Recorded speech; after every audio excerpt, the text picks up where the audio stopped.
بسم اللہ الرحمن الرحیم۔ السلام علیکم۔ حضرت عائشہ صدیقہ رضی اللہ عنہا فرماتی ہیں کہ رسول اللہ صلی اللہ علیہ وسلم کی عادت مبارک تھی کہ سفر میں جاتے وقت آپ اپنی بیویوں کے نام ڈالتے اور جس کا نام نکلتا اسے اپنے ساتھ لے جاتے۔ چنانچہ ایک غزوے کے موقع پر میرا نام نکلا، میں آپ کے ساتھ چلی۔ یہ واقعہ پردے کی آیتیں نازل ہونے کے بعد کا ہے۔ ہوتا یوں کہ میں حوض میں بیٹھی رہتی اور جب قافلہ چلتا تو یوں ہی حوض رکھ دیا جاتا۔ ہم غزوے پر گئے، حضرت صلی اللہ علیہ وسلم غزوے سے فارغ ہوئے اور واپس لوٹے اور مدینے کے قریب آ گئے۔ رات کو چلنے کی آواز لگائی گئی۔ میں قضاء حاجت کے لیے نکلی اور لشکر کے پڑاؤ سے دور رہی۔ میں نے قضاء حاجت کی، پھر واپس لوٹی۔ لشکر گاہ کے قریب آ کر میں نے اپنے گلے کو ٹٹولا تو ہار نہ پایا۔ میں واپس اسے ڈھونڈنے کے لیے چلی گئی اور اسے تلاش کرتی رہی۔ یہاں یہ ہوا کہ لشکر نے کوچ کر دیا۔ جو لوگ میرا حوض اٹھاتے تھے انہوں نے یہ سمجھ کر کہ میں حسب عادت اندر ہی ہوں، حوض اٹھا کر اوپر اٹھا لیا اور چل دیے۔ یہ بھی یاد رہے کہ اس وقت تک عورتیں نہ کچھ ایسا کھاتی پیتی تھیں، نہ وہ بھاری بدن کی بوجھل تھیں، تو میرے حوض اٹھانے والوں کو میرے ہونے یا نہ ہونے کا متعلق پتہ نہ چلا۔ اور میں اس وقت اوائل عمر کی تو تھی ہی، الغرض بہت دیر کے بعد مجھے میرا ہار مل گیا۔ یہاں میں پہنچی تو کسی آدمی کا نام و نشان بھی نہ تھا، نہ کوئی پکارنے والا، نہ جواب دینے والا۔ میں اپنے نشان کے مطابق وہیں پہنچی جہاں ہمارا اونٹ بٹھایا گیا تھا اور وہیں انتظار میں بیٹھ گئی کہ آپ چل کر میرے نہ ہونے کی خبر پائیں گے تو مجھے تلاش کرنے کے لیے یہیں آئیں گے۔ مجھے بیٹھے بیٹھے نیند آ گئی۔ اتفاق سے حضرت صفوان بن سلمہ زکوانی جو لشکر کے پیچھے رہتے تھے وہ پچھلی رات کو چلے تھے۔ صبح کے چاندنے میں یہاں پہنچ گئے۔ ایک سوتے ہوئے آدمی کو دیکھ کر خیال آیا۔ غور سے دیکھا تو چونکہ پردے کے حکم سے پہلے مجھے وہ دیکھتے ہی پہچان گئے اور آواز بلند ان کی زبان سے نکلا، انا للہ و انا الیہ راجعون۔ ان کی زبان سنتے ہی میری آنکھ کھل گئی اور میں اپنی چادر سے اپنا منہ ڈھانپ کر سنبھل بیٹھی۔ انہوں نے جھٹ سے اپنے اونٹ کو بٹھایا اور اس کی ٹانگ پر اپنا پاؤں، میں اٹھی اور اونٹ پر سوار ہو گئی۔ انہوں نے اونٹ کو کھڑا کر دیا اور بھگاتے ہوئے لے چلے۔ قسم اللہ کی نہ وہ مجھ سے کچھ بولے نہ میں نے ان سے کوئی بات کی، سوائے انا للہ کے میں نے ان کے منہ سے کوئی کلمہ سنا۔ دوپہر کے قریب ہم اپنے قافلے سے مل گئے۔ بس اتنی سی بات کا ہلاک ہونے والوں نے فتنہ بنا لیا۔ ان کا سب سے بڑا اور بڑھ چڑھ کر باتیں بنانے والا عبداللہ بن ابی بن سلول تھا۔ مدینے آتے ہی میں بیمار پڑ گئی اور مہینے بھر تک بیماری میں گھری رہی۔ میں نے نہ کچھ سنا نہ کسی نے مجھ سے کہا۔ جو کچھ گل گپاڑا لوگوں میں ہو رہا تھا میں اس سے بے خبر تھی۔ البتہ میرے دل میں یہ خیال بعض اوقات گزرتا تھا، رسول کریم صلی اللہ علیہ وسلم کی مہر محبت میں کمی کی کیا وجہ ہے؟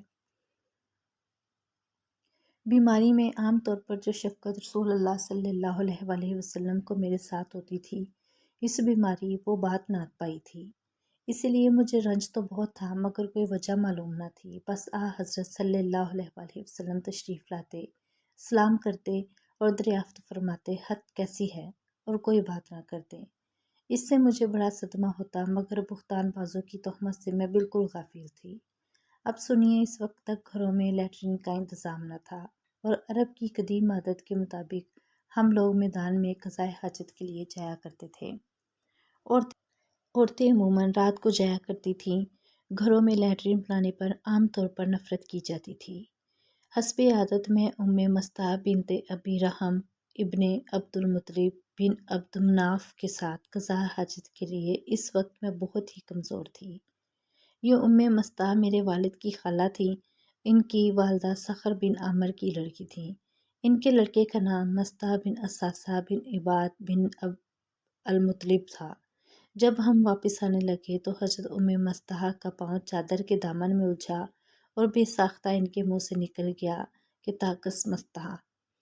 مجھے برا لگا اور میں نے کہا تم نے بہت برا کلمہ بولا، توبہ کرو، تم گالی دیتی ہو۔ جس نے جنگ بدر میں شرکت کی، اس وقت مستہ نے کہا بھولی بی بی کو کیا معلوم؟ میں نے کہا کیا بات ہے؟ انہوں نے فرمایا وہ بھی ان لوگوں میں ہے جو آپ کو بدنام کرتے پھرتے ہیں۔ مجھے سخت حیرت ہوئی۔ میں ان کے ہو گئی کہ کم از کم مجھے سارا واقعہ تو کہو۔ اب انہوں نے بہتان باز لوگوں کی تمام کارستانیاں مجھے سنائیں۔ میرے تو ہاتھوں کے طوطے اڑ گئے، رنج و غم کا پہاڑ مجھ پر ٹوٹ پڑا، مارے صدمے کہ میں تو اور بیمار ہو گئی۔ بیمار تو پہلے سے تھی، اس خبر نے تو نڈھال کر دیا۔ جوں تو کر کے گھر پہنچی، اب صرف یہ خیال تھا کہ میں سیندھے میں کے جا کر اچھی طرح معلوم کر لوں کہ کیا واقعی میری نسبت ایسی افواہ پھیلائی گئی ہے اور کیا مشہور کیا جا رہا ہے۔ اتنے میں رسول اللہ صلی اللہ علیہ وآلہ وسلم میرے پاس تشریف لائے اور سلام کیا اور دریافت فرمایا کیا حال ہے۔ میں نے کہا اگر آپ اجازت دیں تو میں اپنے والد کے ہاں ہو آؤں۔ آپ نے اجازت دے دی۔ میں یہاں سے آئی، اپنی والدہ سے پوچھا کہ اماں جان، لوگوں میں میرے متعلق کیا باتیں پھیل رہی ہیں؟ انہوں نے فرمایا بیٹی یہ تو نہایت معمولی بات ہے، تم اپنا دل بھاری مت کرو۔ کسی شخص کی اچھی بیوی جو اسے محبوب ہو اور اس کی سوکنیں بھی ہوں، وہاں ایسی باتوں کا کھڑا ہونا تو لازمی امر ہے۔ میں نے کہا سبحان اللہ، کیا واقعی لوگوں میری نسبت ایسی افواہیں اڑا رہے ہیں؟ اب تو مجھے رنج و غم نے اس قدر گھیرا کہ بیان سے باہر ہے۔ اس وقت سے رونا شروع ہوا، واللہ ایک دم بھر کے لیے میرے آنسو نہیں تھم سکتے تھے۔ میں سر ڈال کر روتی رہی، کہاں کا کھانا پینا، کہاں کا سونا جاگنا اور کہاں کی بات چیت، بس رنج و الم اور رونا ہے اور میں ہوں۔ ساری رات اسی حالت میں گزری کہ آنسوؤں کی لڑی نہ تھی۔ دن کو بھی یہی حال رہا۔ حضرت صلی اللہ علیہ وآلہ وسلم نے حضرت علی رضی اللہ عنہ کو اور حضرت اسامہ بن زید رضی اللہ عنہ کو بلایا۔ جی میں دیر ہوئی، اللہ تعالیٰ کی طرف سے آپ کو کوئی بات معلوم نہ ہوئی تھی، اس لیے آپ نے ان دونوں حضرات سے مشورہ کیا کہ آپ مجھے الگ کر دیں یا کیا کریں۔ حضرت اسامہ نے صاف کہا کہ اے اللہ کے رسول، ہم آپ کی اہل پر کوئی نہیں جانتے، ہمارے دل تو ان کی محبت، عزت اور شرافت کی گواہی دینے کے لیے حاضر ہیں۔ ہاں، حضرت علی نے جواب دیا کہ یا رسول اللہ صلی اللہ علیہ وآلہ وسلم، اللہ تعالیٰ کی طرف سے آپ کو کوئی تنگی نہیں، عورتیں ان کے سوا بھی بہت ہیں، اگر آپ گھر کی خادمہ سے پوچھیں تو آپ کو صحیح واقعہ معلوم ہو سکتا ہے۔ آپ نے اسی وقت گھر کی خادمہ حضرت بریرہ کو بلوایا اور ان سے فرمایا کہ حضرت عائشہ رضی اللہ عنہا کی کوئی بات شک و شبہ والی کبھی بھی دیکھی ہو تو بتاؤ۔ بریرہ نے کہا کہ سند کی قسم جس نے آپ کو حق کے ساتھ محبوس فرمایا ہے، میں نے ان میں کوئی بات کبھی اس قسم کی نہیں دیکھی۔ ہاں، صرف یہ بات ہے کہ کم عمری کی وجہ سے ایسا ہو جاتا ہے کہ کبھی کبھی گندا ہوا آٹا یوں ہی رکھ جاتی ہیں تو بکری آٹا کھا جاتی ہے۔ اس کے سوا میں نے ان کا کوئی قصور کبھی نہیں دیکھا۔ چونکہ کوئی ثبوت اس واقعے کا نہ ملا، اس لیے اسی دن رسول اللہ صلی اللہ علیہ وآلہ وسلم پر کھڑے ہوئے اور مجمع سے مخاطب ہو کر فرمایا کون ہے جو مجھے اس شخص کی ایذاؤں سے بچائے جس نے مجھے ایذائیں پہنچاتے پہنچاتے اب تو میری گھر والیوں کے بارے میں مجھے ایذائیں پہنچانی شروع کر دیں۔ واللہ میں جہاں تک چاہتا ہوں مجھے اپنی گھر والیوں میں سوائے بھلائی کے کوئی چیز معلوم نہیں۔ جس شخص کا نام یہ لوگ لے رہے ہیں، میری دراست میں تو اس کے متعلق بھی سوائے بھلائی کے اور کچھ نہیں۔ وہ میرے ساتھ ہی گھر میں آتا تھا۔ یہ سنتے ہی حضرت سعد بن معاذ کھڑے ہو گئے، فرمانے لگے یا رسول اللہ صلی اللہ علیہ وآلہ وسلم، میں موجود ہوں۔ اگر قبیلہ اوس کا شخص ہے تو ابھی ہم اس کی گردن تن سے جدا کرتے ہیں، اور اگر وہ ہمارے خزرج بھائیوں میں سے ہے تو بھی ہم اپنے جو حکم آپ ہمیں دیں اس کی تعمیل میں کوئی عذر نہ ہوگا۔ یہ سن کر حضرت سعد بن عبادہ کھڑے ہو گئے۔ یہ قبیلہ خزرج کے سردار تھے، تو یہ بڑے نیک بخت، مگر حضرت سعد بن معاذ کی اس وقت کی گفتگو سے انہیں اپنے قبیلے کی حمیت آ گئی اور ان کی طرفداری کرتے ہوئے حضرت سعد بن معاذ سے کہنے لگے نہ تو اسے قتل کرے گا، نہ اس کے قتل پر تو قادر ہے۔ اگر وہ تیرے قبیلے کا ہوتا تو اس کا قتل کیا جاتا، کبھی پسند نہ کرتا۔ یہ سن کر اسید بن حضیر کھڑے ہو گئے۔ یہ حضرت سعد بن معاذ کے بھتیجے تھے۔ کہنے لگے، اے سعد بن عبادہ، تم جھوٹ کہتے ہو، ہم اسے ضرور مار ڈالیں گے۔ اب منافق ہیں کہ منافقوں کی طرف داری کر رہے ہیں۔ اب ان کی طرف سے ان کا قبیلہ اور ان کی طرف سے ان کا قبیلہ ایک دوسرے کے مقابلے پر آ گئے، اور قریب تھا کہ اوس اور خزرج یہ دونوں کے قبیلے آپس میں لڑ پڑتے۔ اتنے میں حضور صلی اللہ علیہ وسلم نے منبر پر انہیں سمجھانا اور چپ کروانا شروع کیا، یہاں تک کہ دونوں طرف خاموشی ہو گئی۔ حضور صلی اللہ علیہ وآلہ وسلم بھی خاموش ہو رہے۔ یہ تو تھا وہاں کا واقعہ۔ میرا حال یہ تھا کہ سارا دن بھی رونے میں ہی گزارا۔ میرے اس رونے نے میرے والدین کی بھی سٹی گم کر دی تھی۔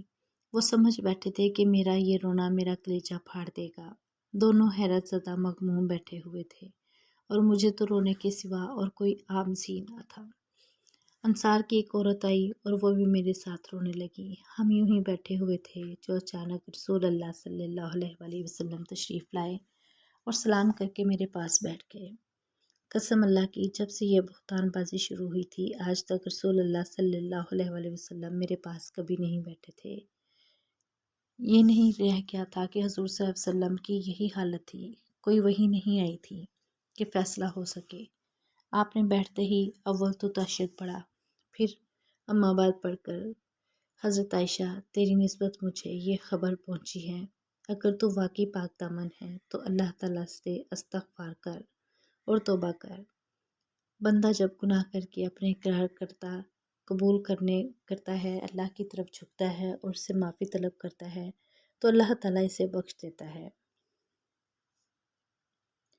آپ اتنا فرما کر خاموش ہو گئے۔ یہ سنتے ہی میرا رونا دھونا سب آنسو تھم گئے، یہاں تک کہ میں آنسوؤں کا ایک قطرہ بھی نہ پاتی تھی۔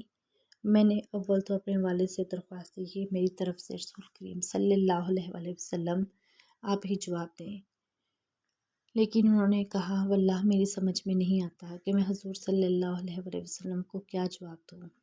اب میں نے اپنی والدہ کو سکھایا اور کہا کہ آپ رسول اللہ صلی اللہ علیہ وآلہ وسلم کو جواب دیں، لیکن انہوں نے بھی یہی کہا کہ میں نہیں سمجھ سکتی کہ میں کیا جواب دوں۔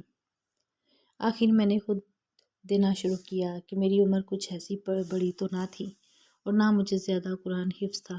میں نے کہا، آپ سب نے ایک بات سنی اور اسے اپنے دل میں یا سچ سمجھ لی، اور اب اگر میں کہوں گی کہ میں اس سے بالکل بری ہوں، اور اللہ خوب جانتا ہے کہ واقعی میں اس سے بالکل بری ہوں، لیکن تم لوگ نہیں، ہاں اگر میں کسی امر کا اقرار کر لوں، حالانکہ اللہ تعالیٰ کو خوب علم ہے کہ میں بالکل بے گناہ ہوں، تو تم ابھی مان لو گے۔ میری اور تمہاری مثال تو بالکل جو یوسف کا یہ قول ہے، بس صبر ہی اچھا ہے، جس میں شکایت کا نام ہی نہ ہو، اور تم جو باتیں ان میں اللہ تعالیٰ ہی میری مدد کرے۔ اتنا کہہ کر میں نے کروٹ پھیر کی آیتیں اتری۔ ہاں، مجھے زیادہ سے زیادہ یہ خیال ہوتا تھا کہ ممکن ہے کہ خواب میں اللہ تعالیٰ حضور صلی اللہ علیہ وآلہ وسلم کو میری برات دکھا دے۔ واللہ ابھی تو نہ صرف رسول صلی اللہ علیہ وآلہ وسلم اپنی جگہ سے ہٹے تھے اور نہ گھر والوں میں سے کوئی گھر کے باہر نکلا تھا کہ حضور صلی اللہ علیہ وآلہ وسلم پر وحی نازل ہو گئی اور اپنے بستر پر لیٹ گئے۔ واللہ مجھے یقین تھا کہ چونکہ میں پاک ہوں، اللہ تعالیٰ میری برات اپنے رسول صلی اللہ علیہ وآلہ وسلم کو ضرور معلوم کروائے گا۔ میرے گمان میں بھی نہ تھا کہ میرے بارے میں قرآن کی آیتیں نازل ہوں گی۔ میں اپنے آپ کو اس سے بہت کمتر جانتی تھی کہ میرے بارے میں آیت شروع ہوگی اور چہرے مبارک پر وہی نشان ظاہر ہوئے جو وحی کے وقت ہوتے تھے، اور پیشانی مبارک سے پسینے کی پاک بوندیں ٹپکنے لگیں۔ میں بھی وحی کے نازل ہونے کی یہی کیفیت ہوا کرتی تھی۔ جب وحی اتر چکی تو ہم نے دیکھا کہ حضور صلی اللہ علیہ وسلم کا چہرہ مبارک ہنسی سے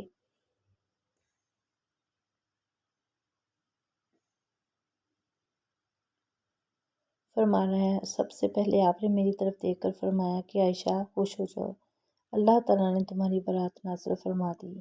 اسی وقت میری والدہ کے بچی حضور صلی اللہ علیہ وسلم کے سامنے کھڑے ہو جا۔ میں نے جواب دیا کہ واللہ نہ تو میں آپ کے سامنے کھڑی ہوں اور نہ سوائے اللہ تعالیٰ کے تعریف کروں۔